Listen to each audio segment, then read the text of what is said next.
Hello, Jacob here, and I'm recording this again on my laptop camera, so the quality and all that stuff's probably going to be a little bit different. So, without further ado, let's get into it.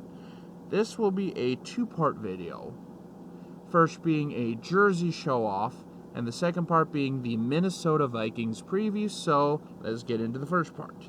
Now, as I said before, this jersey just came in the mail yesterday, but I kind of spaced it off with getting the Amon Green jersey that you can see in the background. As you can see here, you can kind of see a little bit of my wall with all the jerseys and stuff that I've picked up. So yeah, but without further ado, let's get into it. So as I said before, this is a Detroit Lions jersey. A Detroit Lions Joey Harrington screen printed Thanksgiving alternate, as I like to call it, because they usually wear these jerseys around the Thanksgiving holiday, even though this past year I know the Lions actually wore these against the Chiefs instead, and they wore their color rush for Thanksgiving. So it's not always the case, but more likely than not, this is the jersey you'll see them wear on Thanksgiving. So as I said, this is a screen printed. This is a number 3 screen printed.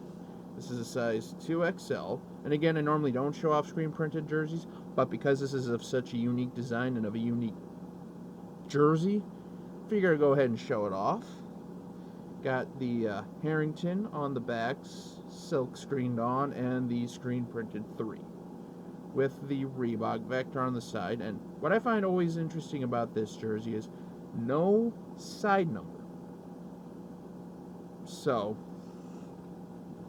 those jerseys were always interesting. So yeah, that's the latest jersey pickup.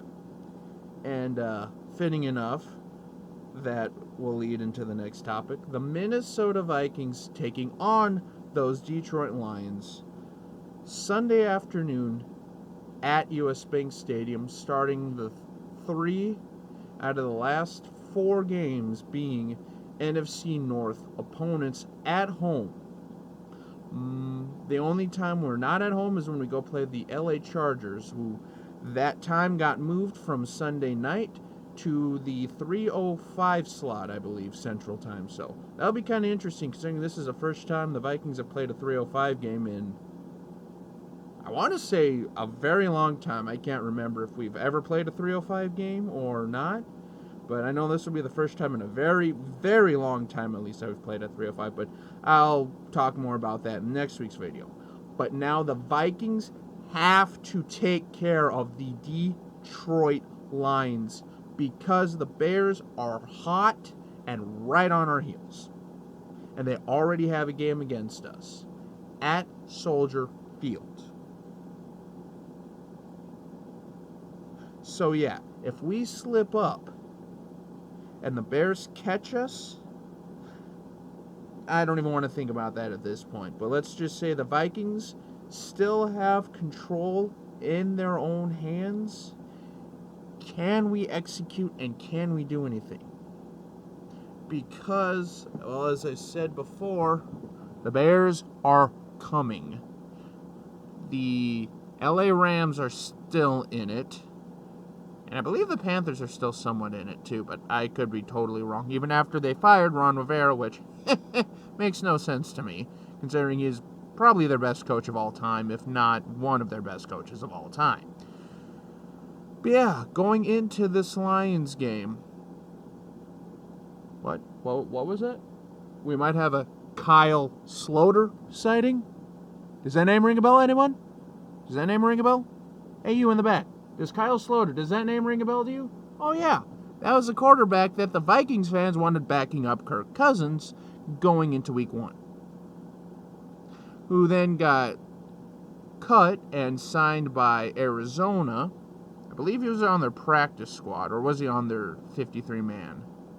Anyway, he was part of the Arizona Cardinals and then got picked up by the Detroit Lions after they put their backup quarterback, after, Matt Stafford with his injury, and they put Jeff Driscoll on IR, and they have Matt Blow as their starting quarterback, who actually played pretty well against the Bears on Thanksgiving. So I will give him that.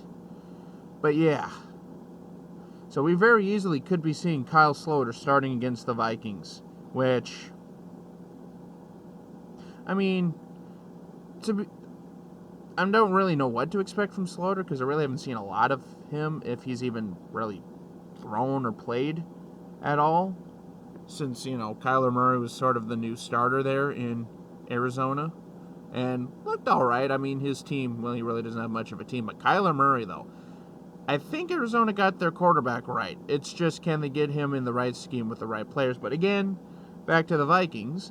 The Minnesota Vikings, just because the Detroit Lions are coming into town doesn't mean they're an easy win. Because remember, up until the Bears last year, week 17, the Detroit Lions had beaten us twice at US Bank Stadium. And up to that point, they were the only NFC North team to beat us at home since US Bank Stadium opened in 2016.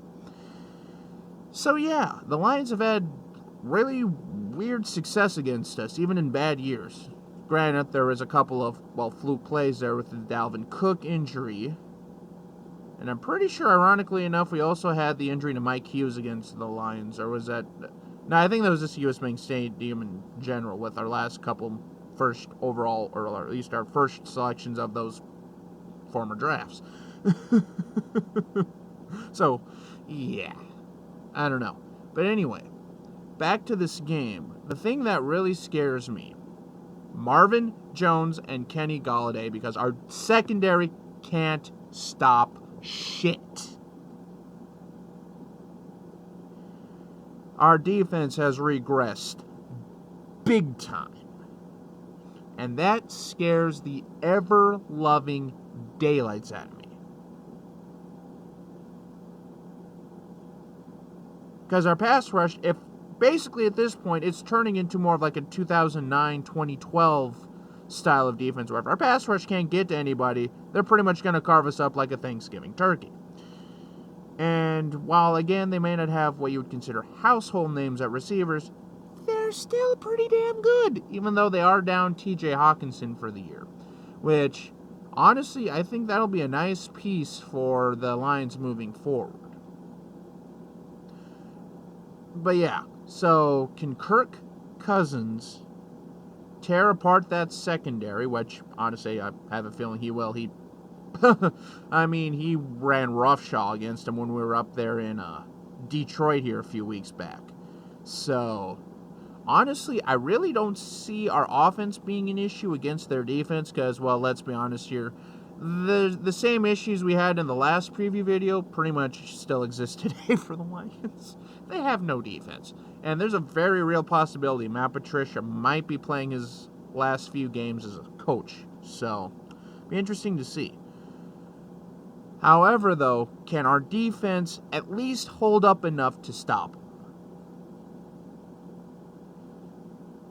And like I say, if Kyle Sloter is the actual starter, or if it's David Blow or whoever, the Vikings have had a history this year of making backup quarterbacks look pretty darn good.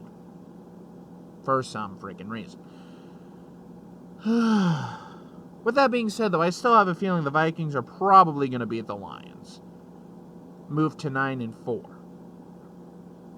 But, as I said before, you still can't overlook the Detroit Lions. You can't overlook any team because there's plenty of, teams I would love to play spoilers. Especially because we can really ill afford to lose pretty much really any of these games.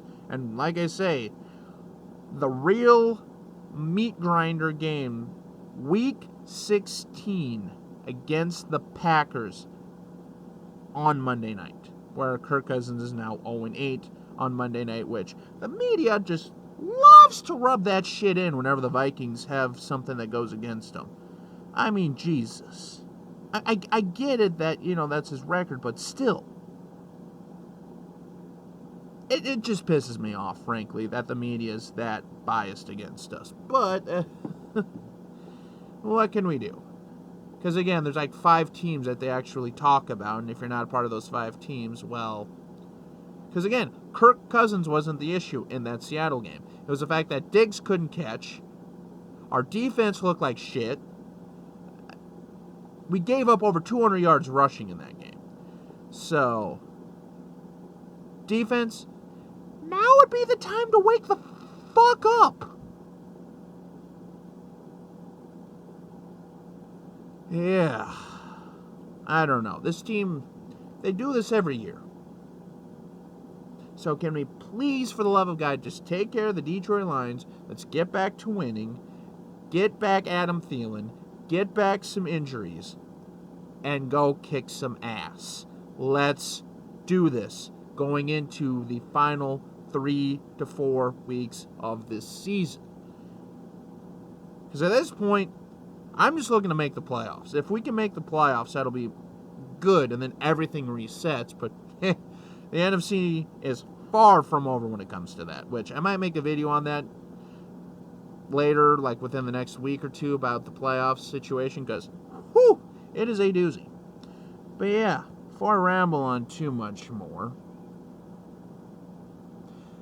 figure I'd go ahead and wrap it up now, and you guys have a good night. Skol Vikings. We'll talk to you later.